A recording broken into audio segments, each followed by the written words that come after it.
Bien, bonjour à toutes et à tous. Après avoir vu des généralités sur l'Inde et certaines personnalités yogis, écrivains et milliardaires, nous allons passer au paragraphe 3, la société. Nous avons ici 2 points. Le nationalisme et la pureté raciale, et puis les villes nouvelles, un urbanisme particulier. Donc nous commençons par le grand A, nationalisme et pureté raciale.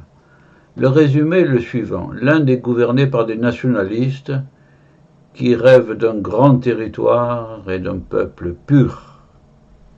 Ça rappelle des souvenirs nationaux-socialistes, de l'espace vital, le grand territoire et la race pure. Bon. Histoire, d'abord. La création du Pakistan, ici, en 1947, n'est pas admise par l'Inde, d'abord. Bon. En 1948, un des membres d'une organisation assassine le Mahatma Gandhi. Voilà où ça conduit. La violence. Oui, bon. Le RSS, là. Organisation nationaliste, a joué un grand rôle dans l'accession au pouvoir du Premier ministre Narendra Modi en 2014, qui est un de leurs membres. Bon. Son but est de faire une nation pure hindoue, d'exclure les musulmans et les chrétiens. Un programme. Le RSS n'aime pas la lumière, il agit dans l'ombre en plus.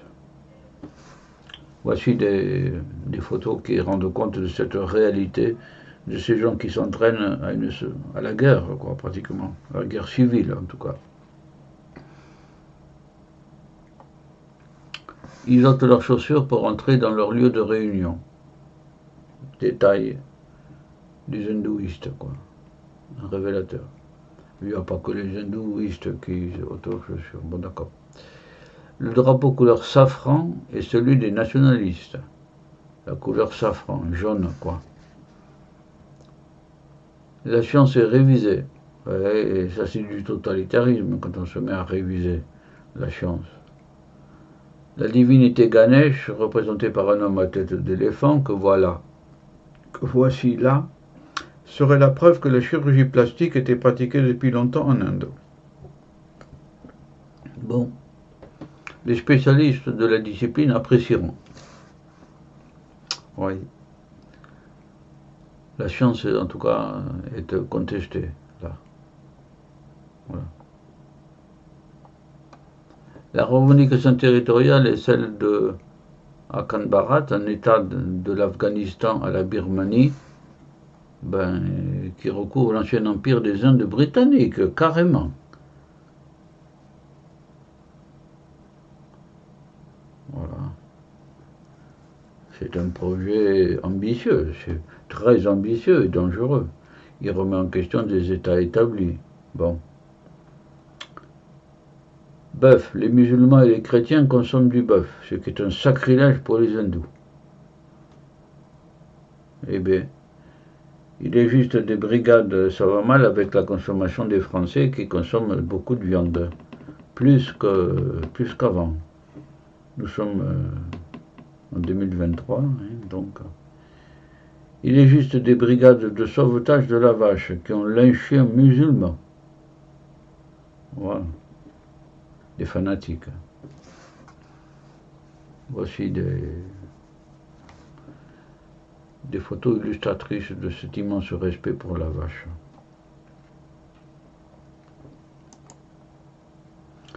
Le deuxième point, outre la race pure et l'idéologie raciale, c'est les villes nouvelles.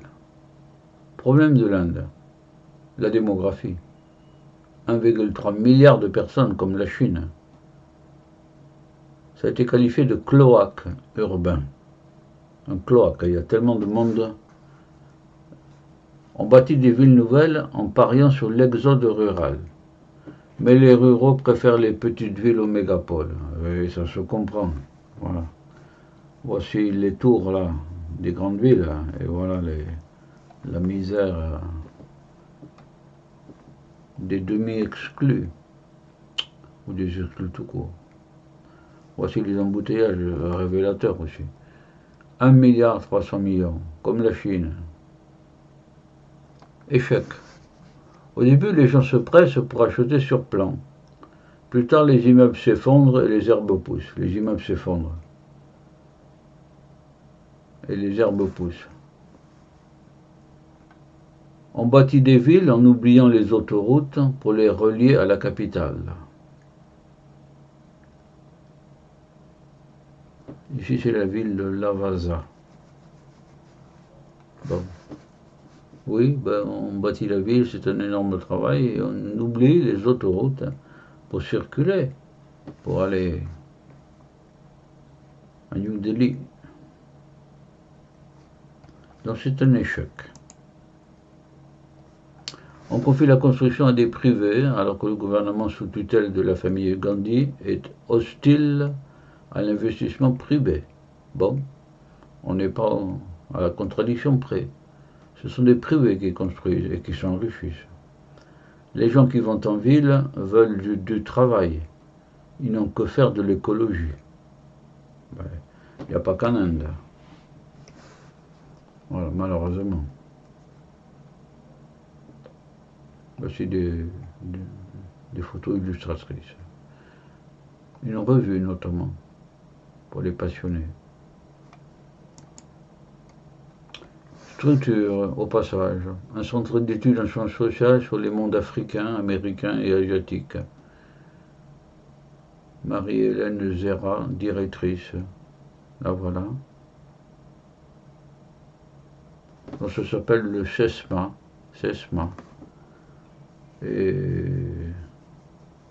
Et ça déborde sur l'Inde. Voilà. Voilà une directrice. Oui, la directrice. Voilà. C'est bon à savoir tout ça, pour ceux qui voudraient approfondir. Alors on retrouve l'inévitable Agence française de développement, qui est un organisme français, qui a longtemps été dirigé par un jésuite. Elle œuvre à Pondichéry notamment. C'est un des anciens comptoirs de l'Inde française. Pondichéry, Chandernagore et Maïli, je crois. Oui, je ne me souviens plus. Voici Pondichéry, avec des vestiges de la France, la basilique du Sacré-Cœur, voilà. Des balcons suspendus, une architecture française, là aussi, des rues avec peut-être des bougainvillées, je ne sais pas. Bref, intéressant, nostalgique d'un temps passé. Voilà. Agence française de développement, bien connue. Alors nous avons fini avec ces deux aspects de la société, la race pure et les villes nouvelles qui sont souvent un échec. Et nous passons à l'économie, où nous allons parler des matières premières, d'Amazon, des rafales et des informaticiens. Avec cette affirmation que l'Inde est un État libéral où tout se paie, la santé et l'éducation, oui, il n'y a pas de système social. Donc, État libéral. Il faut dire qu'avec tout ce monde, 1,3 milliard aussi. Voilà. Matières premières.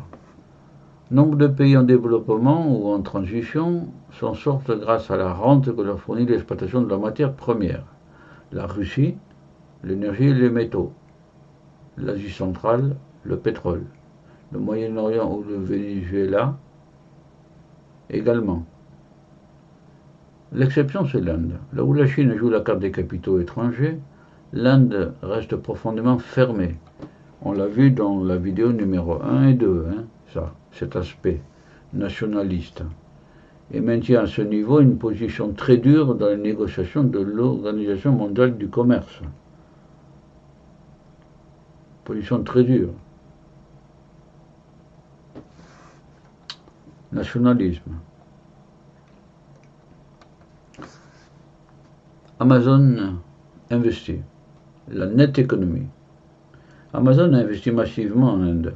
Ce pays deviendra son deuxième marché après les États-Unis. Ah, ça c'est original. L'Inde est un pays convoité, donc, malgré le nationalisme. Entre l'Inde et les États-Unis, on ne parle plus de fuite des cerveaux, mais de cerveaux qui reviennent enrichis. Bon. Donc la relation profite aux deux pays. Troisième point. L'Inde a acheté en 2016 36 avions Rafale. Un maréchal de l'Inde ayant fait un tour sur le Rafale à Mont-de-Marsan, dans le sud-ouest, là, pas loin de Pau, a déclaré que cet avion allait changer la donne pour l'Inde face au Pakistan. Voilà. L'avion doit encore voler 1500 heures avant de gagner l'Inde. Le Rafale, voici les deux drapeaux de l'Inde et de la France. Et le Rafale. Donc un beau contrat pour la France. 216 avions. 36 avions Rafale. Il a été dit par un président de la République que je crois que le coût, je ne me souviens plus trop, mais le coût d'un Rafale, c'était pas loin de 2 millions d'euros ou peut-être beaucoup plus encore, je ne sais pas. Mais en tout cas, quand des Rafales se vendent, la France se porte nettement mieux. Deux ennemis. Le grand ennemi de l'Inde avec le Pakistan. Oui. Oui, oui. L'Inde ne reconnaît pas le Pakistan, on l'a vu. Donc forcément, c'est des ennemis. Fin février 2019, les bombardements par l'Inde sur le Pakistan ont été effectués. Voilà. Dassault Aviation, lui aussi, veut s'implanter en Inde, il n'y a pas qu'Amazon. Et puis, il y a la suite de la vente des Rafales, mais elle a du mal à y trouver un partenaire de qualité. Danone aussi, d'ailleurs. Voilà. Dassault Aviation veut s'implanter en Inde.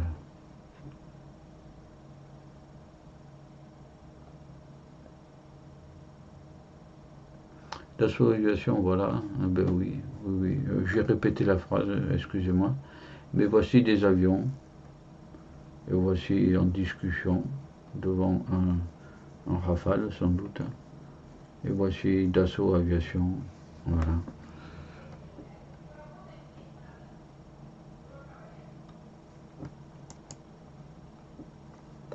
Quatrième et dernier point, de l'économie, les informaticiens. Résumé d'abord.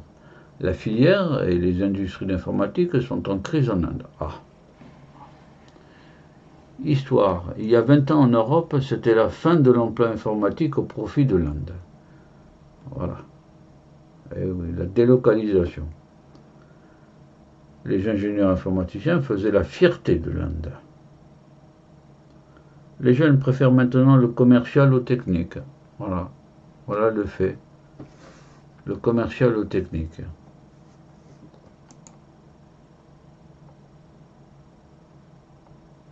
L'Inde n'est plus ce Pérou de l'emploi,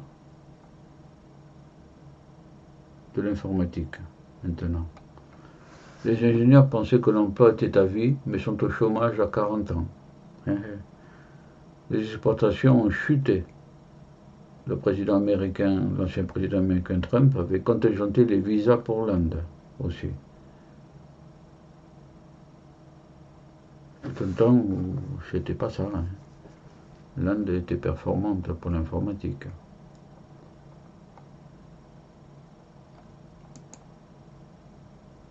Eh bien, nous en avons fini avec cet aspect de l'économie, cette section consacrée à l'économie hindoue, qui remet en cause certaines notions établies, hein, voilà, notamment pour l'informatique. Hein. Il fut un temps où les ingénieurs venant de l'Inde étaient très cotés, et ce temps-là n'est plus. Bon. Et nous en avons ainsi fini avec ces données particulières sur l'économie de l'Inde qui reste très nationaliste, avec un plan politique sur ce qu'on pourrait appeler la Grande Inde, hein, c'est-à-dire recouvrir les dimensions de l'ancien empire britannique dans la région.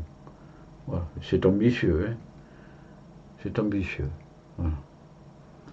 Eh bien, ceci étant une découverte sans doute pour beaucoup d'entre vous, j'en suis ravi.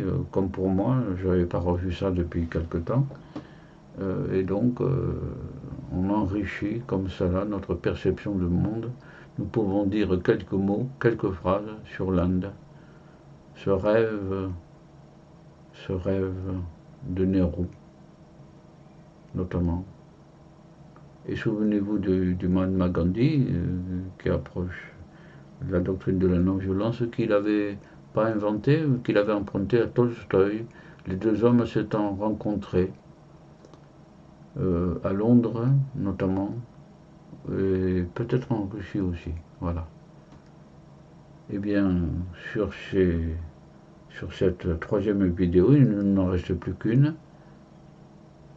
Je vous dis au revoir et n'hésitez pas à parler de tout ça autour de vous, hein, aussi, pour enrichir les autres personnes. Voilà. Au revoir à toutes et à tous.